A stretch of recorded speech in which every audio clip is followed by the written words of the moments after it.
The river was ruthless that night, dark, swollen, and unforgiving. She was sinking fast when a stranger dove in without hesitation. Later, wrapped in shock and shivering cold, she whispered something that stunned him completely. "Will you stay if I undress?" And in that moment, everything changed.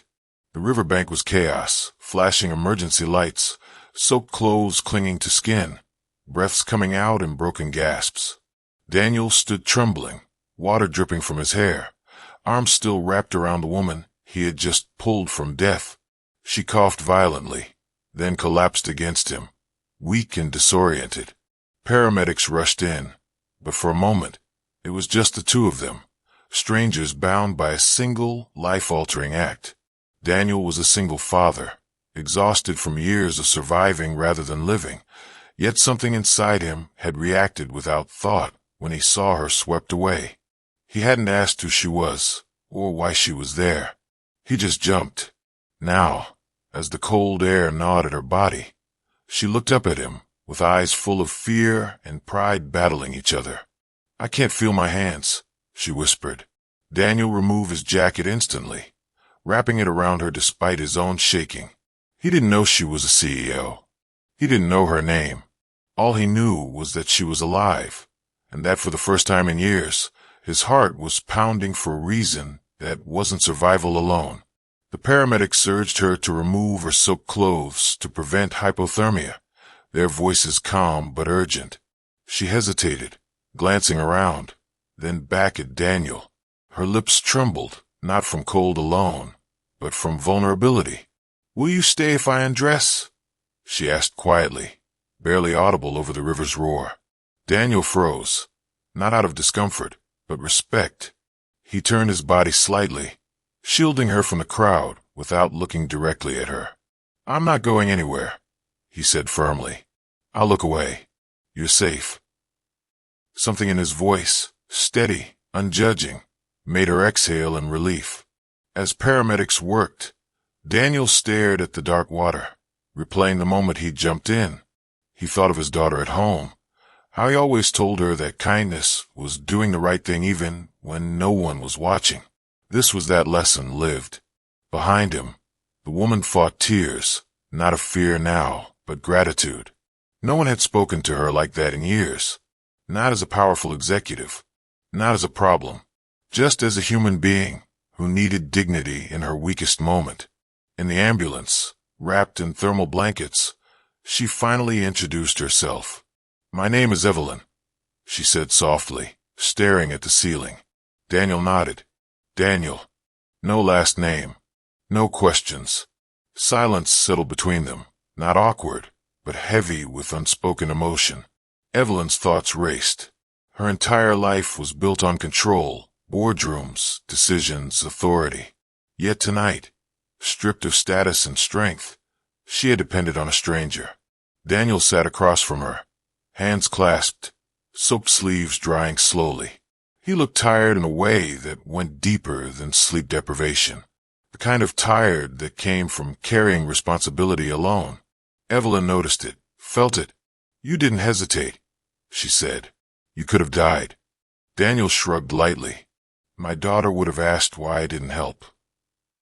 That answer lodged itself in her chest.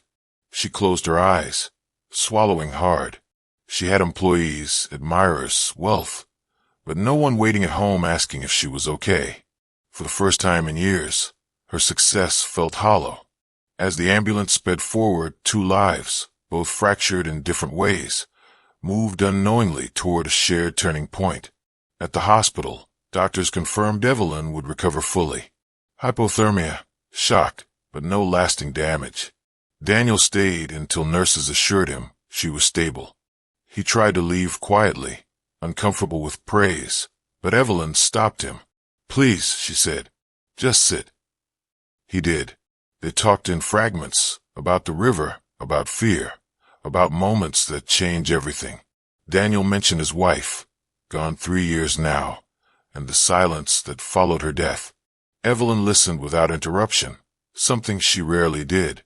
She shared nothing of her empire, her title, her power, only the truth, that she had gone to the river to think, not to die, but she hadn't cared if she lived either. The confession hung heavy between them. Daniel didn't judge. He simply nodded. "Sometimes breathing feels like work," he said. Evelyn felt tears slip down her cheeks. No one had ever summarized her pain so simply. When Daniel finally stood to leave, she felt panic rise. "Will I see you again?" she asked. He hesitated, then smiled gently. "If life wants us to." Life, it seemed, wanted exactly that. Days later, Evelyn found him, not through power, but patience. She waited outside a small school, watching Daniel hold his daughter's hand as they laughed over something silly. The sight cracked something open inside her. When Daniel noticed her, surprise flickered across his face. "You look warmer," he said. She smiled. "Because you stayed." Over coffee, truths unfolded. She admitted who she was, a CEO of a company Daniel had heard of, but never imagined touching his life. He didn't react with awe, only curiosity. "Does it make you happy?" he asked. The question stunned her more than the river ever had. She didn't answer. Instead, she watched him stir sugar into his cup, thinking of how easily he gave warmth without expecting anything back. That was the moment Evelyn realized her second chance hadn't started when she survived the river, but when a single dad chose compassion over fear and dignity over indifference. Evelyn didn't return to her glass tower immediately. Instead, she found herself lingering in quieter places, parks, cafes, school sidewalks, spaces where life unfolded without ambition or applause. Watching Daniel with his daughter Lily unsettled her in ways boardroom battles never had. Lily's laughter came easily, unguarded, the sound of someone who felt safe. Evelyn realized how foreign that safety felt to her. Over shared coffees, Daniel spoke about grief, as if it were a companion he'd learned to live beside, not an enemy to defeat. He described nights when Lily cried for her mother, and mornings when he smiled anyway. Evelyn listened, absorbing every word. She had mastered leadership, not presence. One afternoon, she admitted softly, "I don't know how to stop being strong." Daniel looked at her gently. "You don't have to stop," he said. "Just don't confuse strength with loneliness." The words landed hard. That night, alone in her apartment, Evelyn stood by the window overlooking the city she ruled and felt smaller than she ever had. For the first time, success didn't comfort her. It echoed, and somewhere between the hum of traffic and Lily's laughter replaying in her mind, Evelyn understood that the river hadn't only stripped her clothes, it had stripped her illusions. Daniel tried to keep distance. He told himself Evelyn's world was temporary and his, too polished, too powerful. Yet she kept showing up, not with gifts or influence, but with time. She attended Lily's school play quietly, sitting in the back, clapping until her hands hurt. She helped pack lunches, awkward but earnest, laughing when she messed it up. Lily liked her instantly. Children always sense sincerity. One evening, as Daniel washed dishes, Evelyn stood beside him, sleeves rolled up, hands wet. "You don't owe me anything," she said suddenly. Daniel paused. "Neither do you," he replied. Silence settled, thick, meaningful. Evelyn wanted to say she was afraid of needing something real, afraid of failing at it. Instead, she whispered, "When I was in that river, I thought dying would be easier than feeling empty forever." Daniel didn't flinch. "And now?" he asked. She met his eyes. "Now I'm terrified of living wrong again." Daniel nodded slowly. "Fear means it matters." That night, Evelyn cried in her car, overwhelmed, not by weakness, but by relief. Someone had seen her without wanting to own her, and for the first time, she wanted to learn how to stay. The media eventually discovered the incident. Headlines praised the heroic single father and speculated wildly about Evelyn's private life. Daniel recoiled from the attention. Evelyn watched his discomfort and made a decision that stunned her board. She stepped back publicly, shielding him completely. No interviews, no statements. He saved my life, she said simply. He deserves peace. Daniel confronted her later, frustration mixed with concern. You didn't have to do that, he said. Evelyn shook her head. I chose to. That choice cost her investors confidence, but restored something far more valuable. Trust. One night, Lily asked Evelyn innocently, Are you staying? The question hung in the air. Evelyn felt the weight of every past exit, every abandoned connection. She knelt to Lily's level. If you'll have me, she said. Daniel watched, heart pounding. He had survived loss once. The thought of risking it again terrified him. But as Evelyn tucked Lily into bed, humming softly despite not knowing the tune, Daniel realized something painful and beautiful. Love was always a risk. The only greater risk was refusing it. Daniel finally shared the night his wife died. A sudden illness, unfinished conversations, promises frozen in time. I thought if I stayed closed, nothing could hurt us again, he said quietly. Evelyn listened, tears slipping free. I've been running from grief my whole life, she admitted, buying distance with success. They sat together in silence, not trying to fix each other. Healing didn't need instructions, only space. When Evelyn reached for Daniel's hand, she hesitated, searching his face for doubt. He squeezed back gently. Slow, he said. She nodded. That night wasn't about passion. It was about safety, about choosing presence over fear. Evelyn realized how different it felt to be wanted for who she was when stripped of power. And Daniel realized that strength didn't always mean standing alone. Sometimes, it meant letting someone stand beside you. Months passed. Evelyn changed, not dramatically, but truthfully. She restructured her company to reflect values she'd ignored: compassion, balance, humanity. Daniel watched her grow with quiet pride. One evening, standing by the same river, Evelyn shivered, not from cold, but memory. Daniel wrapped his jacket around her instinctively. She looked up at him, eyes full. You stayed, she said. Daniel smiled softly. I'm still staying. The river flowed on, indifferent yet constant, just like life. But for them, it marked not the place of near loss, but of beginning. Two broken people, choosing each other daily. Choosing love, not because it was easy, but because it was honest. The real test didn't come from headlines or memories. It came quietly, disguised as routine. Evelyn was asked to return fully to her role, to travel again, to reclaim the version of herself the world recognized. The invitation felt heavy in her hands. Daniel sensed a shift before she spoke. She grew distant, distracted, torn between who she had been and who she was becoming. One evening, she finally said it aloud. I don't know if I can belong to both worlds. Daniel listened, pain flickering behind calm eyes. I won't ask you to shrink, he said, but I won't chase someone who keeps one foot out the door. The words were gentle, but firm. Evelyn realized that love without presence was just another transaction. That night, she sat alone, replaying Lily's laughter, Daniel's quiet steadiness, and the emptiness she used to mistake for freedom. For the first time, walking away felt like failure, not professionally, but spiritually. She understood then that second chances weren't about escape. They were about commitment. Evelyn chose differently. She redefined success publicly and privately, shocking colleagues and unsettling investors. She delegated power instead of hoarding it, returned home instead of staying late, showed up instead of performing. Daniel watched cautiously, afraid of hope. One afternoon, Lily ran into Evelyn's arms after school without thinking. The gesture undid her completely. That night, Evelyn admitted her deepest fear. What if I fail at this too? Daniel answered quietly. Then we learn, together. The simplicity of it felt radical. Evelyn had built empires alone, but healing required partnership. She began volunteering anonymously, mentoring without credit, listening without agenda.